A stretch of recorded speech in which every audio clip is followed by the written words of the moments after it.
Hello, traders. FX Pip Collector here. Today is Monday, November 6th, and I'm going to be analyzing the US dollar Canadian starting on the monthly, working my way down to that 1 hour time frame. So on the US dollar CAD, I mean, to me it does kind of resemble three waves down here, but it's pretty impulsive. I think it could be a wave A. I think this could be just a five-wave pullback, like a five-wave correction for the wave B, and I still think this is more likely to go down, look something like that for most likely a wave C, or maybe even a wave 3. So let's take it down to the weekly time frame.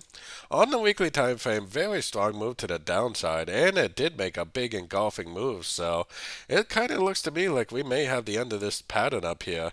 Now it is only three waves up, but I have seen wave 5s make three waves up before. It very easily could be the end of this move and the beginning of a big down move like I was showing on the monthly time frame. So taking it down to the daily time frame is where I have my Fibonacci retracement on this last push. Now we are sitting at the 78%, but I don't really think this is just going to start trending up like that. The odds of that happening, I think, are very, very unlikely. Now, if it does something like this and then respects the 78% Fibonacci after making three waves down, then I would be convinced that it was going up.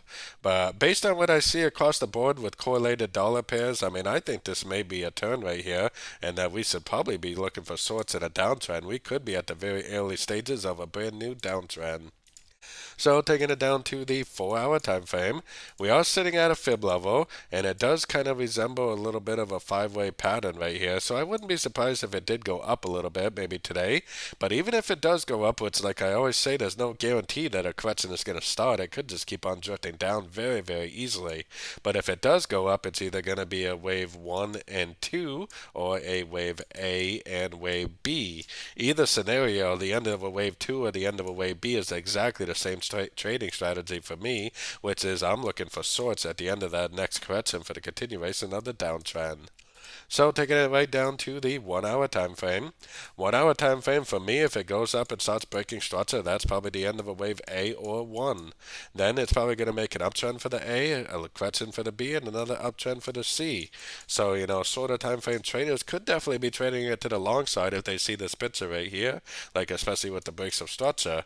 But for me, as more of a mid time frame swing trader, I'm definitely looking for three ways up, which would be either a B or a 2, and then I'm looking for an impulsive move down, a break of structure to go short for the continuation of the downtrend. I think there's a good chance this next move up is just going to be a correction to this move down. It's probably just going to make a three-way pullback and then continue the downtrend for either a wave C or maybe even a wave 3, which I think the wave 3 is probably more likely. So don't forget to join my free Discord group. The link for that is on the screen and in the description. Thanks and happy trading.